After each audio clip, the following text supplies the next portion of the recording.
নমস্কার, শুভ সকাল সবাইকে। Happy new year. আমি ঈশানী বসু। আশা করি আপনারা সকলেই খুব ভালো আছেন, সুস্থ আছেন, আনন্দে আছেন। আনন্দে থাকবেন, সারাটা জীবন আনন্দেই থাকবেন। ঠাকুর মাকে নিয়ে যারা আছেন তারা তো অবশ্যই ভালো থাকবেন। আর এটাই প্রথমেই বলবো আমি আমার বক্তব্য রাখার আগে, ঠাকুর মাকে আর স্বামীজিকে নিয়ে থাকবেন। এর থেকে ভালো জিনিস বোধহয় জীবনে আর কিচ্ছু হতে পারে না, তাই না? প্রথমেই আমি আমার গুরুচরণে আমার শতকোটি প্রণাম জানাই আমার সঙ্গীত গুরুর চরণে, আমার বাবা ও মাকে, আমার 94 বছর বয়সের আমার বৃদ্ধা ঠাকুমাকে। বড়দের প্রণাম ও ছোটদের আমার অনেক অনেক অনেক আদর ও ভালোবাসা। আজকে আমি কিছু আধ্যাত্মিক আলোচনা নিয়ে এলাম আপনাদের সামনে। সব সময় সুযোগ হয়ে ওঠে না। আজকে ঠাকুর মা ও আমার গুরু কৃপায় আমি কিছু বক্তব্য রাখার সুযোগ পেলাম আপনাদের সামনে। তো আমি নিজেকে চরম ভাগ্যবতী বলে মনে করি। ঠাকুর মাকে নিয়ে কিছু বলা মানে এগুলো ভাগ্যে না থাকলে তো হয় না। সারদা মায়ের জন্মতিথিতে আমি কিছু বলেছিলাম আপনাদের। কিছুদিন আগেও আমি গত সপ্তাহে আমি কিছু বলার চেষ্টা করেছিলাম। আজ প্রথমেই আমি আমার বক্তব্য রাখার আগে একটাই কথা বলবো, যে আমাদের সকলেরই দিন শুরু ও দিন শেষ করা উচিত ঈশ্বরীয় চিন্তার মাধ্যমে। ঈশ্বরীয় চিন্তা দিয়েই আমাদের দিন শুরু ও শেষ করা উচিত। কারণ দিনের শেষে আমাদের সেই যার কাছেই, যার পাদপদ্মে নিজেদেরকে সমর্পণ করতে হয়, বরং বলা ভালো করতে পারার সুযোগ পাওয়া যায়, সে হলেন ঠাকুর মা ও স্বামীজি। প্রথমেই আমি বলবো, সবার প্রথমে আমাদের ঈশ্বরীয় চিন্তা নিয়ে আমাদের দিন শুরু ও শেষ করা উচিত। ঈশ্বরীয় চিন্তা ছাড়া মানুষেরই কোনো দিন সম্পূর্ণ হয় বলে আমি অন্তত মনে করি না। কারণ আমরা সবাই, প্রতিটি মানুষই যে কোনো কাজে আমরা ব্যস্ত থাকি, খুব স্বাভাবিক। আমরা সবাই কর্মক্ষেত্রে ব্যস্ত থাকি। তো সারাদিন দিনে 24টা ঘন্টার মধ্যে আমরা যেমন কাজ নিয়ে নিজেদেরকে ব্যস্ত রাখতে পারছি, তো আমার মনে হয় 10 মিনিটও কি আমরা ঠাকুরের জন্য ব্যয় করতে পারি না? চেষ্টা করলেই বোধহয় সেটা একটু পারা যায়।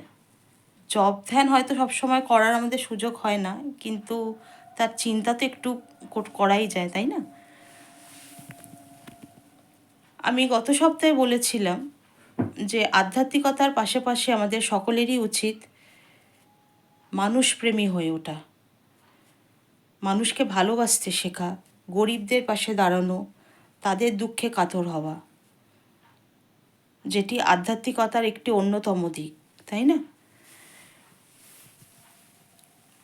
সারাদিন আমরা পুজো অর্চনা করি, কেউ আমরা মঠ মিশনে যাই, পুজো করি, বাড়িতে পুজো করি,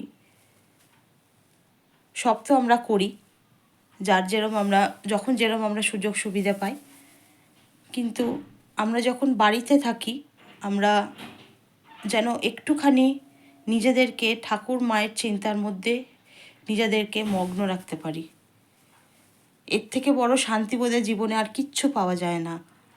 যতই প্রাচুর্য থাকুক, যত বড় অট্টালিকায় আমি থাকি না কেন, যত বড় গাড়ি আমি চড়ি না কেন, যতই মন্ডা মিঠাই আমি খাই না কেন, এর মতো আনন্দ বোধহয় আর কোনো কিছুতেই বোধহয় পাওয়া যায় না। ঈশ্বরীয় চিন্তা ছাড়া মানুষের জীবন কিন্তু শূন্য।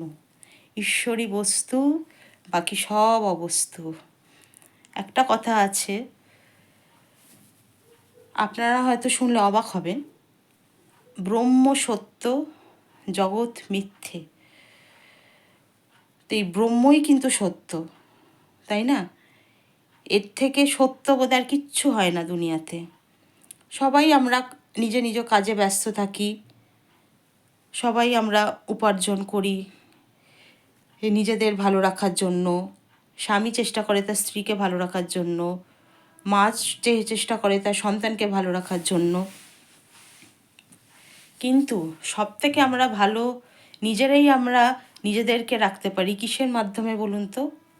একটি জিনিসের মাধ্যমে, ঈশ্বর চিন্তার মাধ্যমে। এর থেকে ভালো চিন্তা বোধহয় আর কিছুতেই কোনো আনন্দে, এর থেকে বড় আনন্দ আর কিন্তু কোনো কিছুতেই পাওয়া যায় না। কদিন আগে গত সপ্তাহে আমার বৃদ্ধা 94 বছর বয়সের আমার ঠাকুমা, আমি অনেক সৌভাগ্যবতী, আমি এই পরিবারে জন্ম নিতে পেরেছি বলে, যার বাড়িতে স্বামীজি নিজে গিয়ে ঠাকুরের প্রণাম মন্ত্র রচনা করেছিলেন ও ঠাকুর প্রতিষ্ঠা করেছিলেন ও নিজ হাতে নিজের মাথার পাগড়িটি নিস্তারিণী দেবীর হাতে তুলে দিয়েছিলেন। সেই বাড়িরই ছোট মেয়ে রমলা বসুর সম্পর্কে আমি কিছু বলবো আপনাদের সামনে, যিনি আমার ঠাকুমা। হাওড়া রামকৃষ্ণপুর লেনে তার বাড়ি। তার জীবনে ঠাকুর ছাড়া আর মা ছাড়া তার জীবনে কোনো কিছুই ঠাঁই পায় না। 94 বছর বয়স মানে বুঝতেই পেরেছেন জীবনের একদম অন্তিম পর্যায়ে উনি পৌঁছে গেছেন। কিন্তু তিনি আমাদের বলেন যে সব থেকে ভালো কিন্তু আমি আছি। তার শারীরিক বার্ধক্যতা এসছে, তিনি কানে শুনতে পান না, খুব স্বাভাবিক, 94 বছর তার বয়স। তিনি কানে শুনতে পান না, তিনি চোখেও তার দৃষ্টি সেরমভাবে আর নেই, কিন্তু সে একজনকে ধরে রয়েছে, সে খুঁটিটাকে খুব শক্তভাবে ধরে রয়েছে। তিনি হলেন আমাদের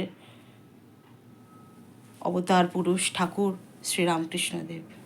ঠাকুর ছাড়া তার জীবন শূন্য, তার জীবন অর্থহীন। ঠাকুর মা ছাড়া সব থেকে কিন্তু তিনি ভালো আছেন।